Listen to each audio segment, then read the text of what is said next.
Hello and welcome to my vinyl attic, where we can easily explain every one of these unsightly stains on our antique Persian carpet. Please subscribe and throw down a like. It's what Boblo Island and its abandoned amusement park would have wanted. And if you'd like to donate vinyl to this channel, especially Canadiana, my contact info is below. Today, we are going to attempt to tackle the Herculean. The Mr. Stephen Carlson has lain down an epic crucible that encompasses this entire troubled orb that we call home. 15 uber challenging questions that would have Bogey himself weeping unashamedly into Lauren Bacall's cleavage. Well, Lauren's cleavage was nearby anyway. But here at My Vinyl Attic, we are not afraid to tackle the seemingly impossible. In fact, we were so confident of victorious completion that I instructed my Baudelaire-worthy Bardian staff to pen a library-quality tribute poem to mark the occasion, and it goes something like this. So we have a new tag. Thank you, Steve Carlson. He's a VCer, and his pa was a parson. He's come up with a quiz, and it's a real beauty, and it gives him a chance to say, Felakuri. so we live on this earth. Its shape is quite spherical. It can be sad and sometimes hysterical. It's got some big cities like Rome and El Paso. It's chock full of people, but they're mostly assholes. And now the answers you've all been waiting for. Question number 1. Reggae album or album influenced by reggae? I don't have an IKEA shelving unit bursting with reggae music, but I did come across this reggae soca EP that was not without its charm. Now, admittedly, the name Scrunter doesn't have a ton of charm to itself, but his Party Over from 1988 did have my dreadlocks swinging to da rhythm. Question number 2. Album or song sung in a different language? Quebec may be responsible for the worst foodstuff this side of haggis, but they can sure crank out some damn fine prog, or putain de bon prog, if you're practically a native speaker like myself. I have picked up many an album from east of the Ottawa River, but I'm going to go with Lepted, or Leptade, by Harmonium. This double album of unmitigated French is rightly considered a high point in the band's career. Question 3. Album or song with a tribal beat? I'm sure a lot of VCers out there jumped straight onto the Bow Wow Wow bandwagon for this one, but I too will have to claim a well-sat seat on this semi-obvious tribal revival. The music on Sea Jungle from 1981 is as good as its cover is inappropriate, and considering Annabella Lewin's age when this pick was taken, that is saying something. Question number 4. Album from the Far East? My pick is the West Road Blues Band and their album Blues Power from 1975. The cover makes this look like these guys would loosen your teeth in concert with heavy psych-infused blues. Actually, it's more like the Downchild Blues Band.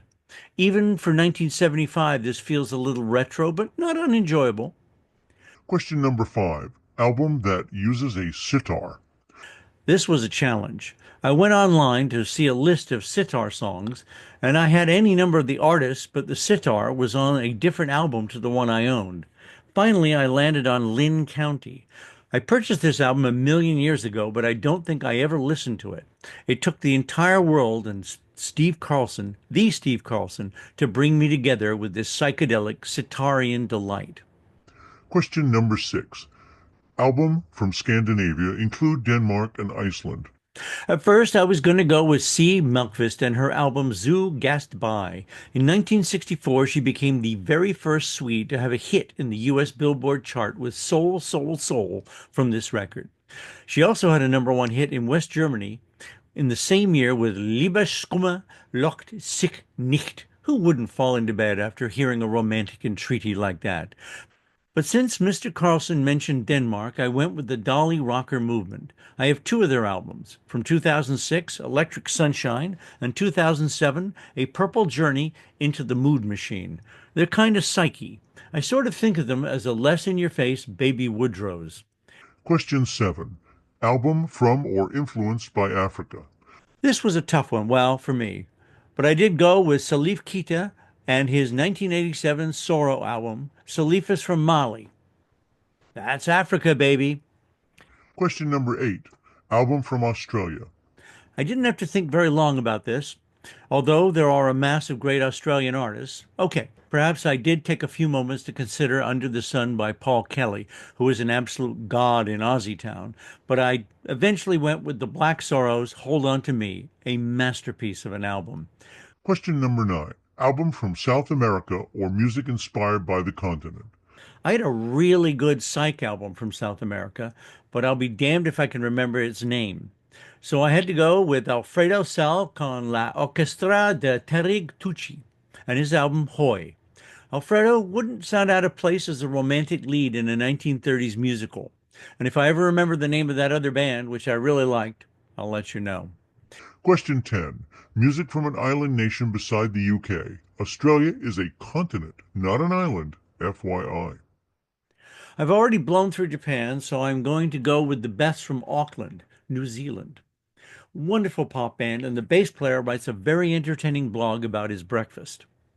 Question 11. Music from or inspired by the Middle East include Turkey and Iran as they like to mess in politics. From Israel, I'm going to offer up Gabriella Ferry and her 1975 album Mazabubu. She's kind of like a Liza Minnelli of Israel. You could certainly imagine her in a Tel Aviv production of Cabaret. Question 12. Music from a very cold country. Well, Russia is a very cold country, so I'm going to go with Ivan Rebrov.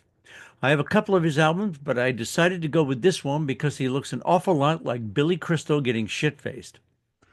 Question 13. Garage rock album from a different country. Behold the Parrots and their 2021 album, Dos. A relatively new blind buy for me, but I love this record. Half in English and half in French. Sometimes that gamble pays off, folks. Question 14. Favorite album from another country excluding US, UK, and Canada. From Holland, the one and only Herman Brood with Go Nuts from 1980. I picked up my first copy of this at an outdoor flea market in Pickering, Ontario. When I got it home, it had this weird warp. The record would play fine until the fourth track, and then it would start to bounce the needle. You just can't beat a sentimental line like old memories. Old memories won't pay my liquor bill. Question 15. Album or group whose name is hard to pronounce. I'm going to attempt to take an elocutory swing at the name of a Polish baritone pop star, Krzysztof Królik, and his 1977 album, Serguz Jezynin Piesny Piesny, which roughly translates to Sergei Yesenin Songs. Sergei was one of the most well-known and popular Russian lyric poets of the 20th century. Interesting factoid.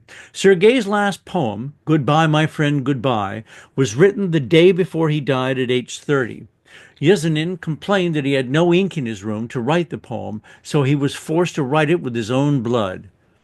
So that is the world tag for Anno 2025, meine Damen und Herren.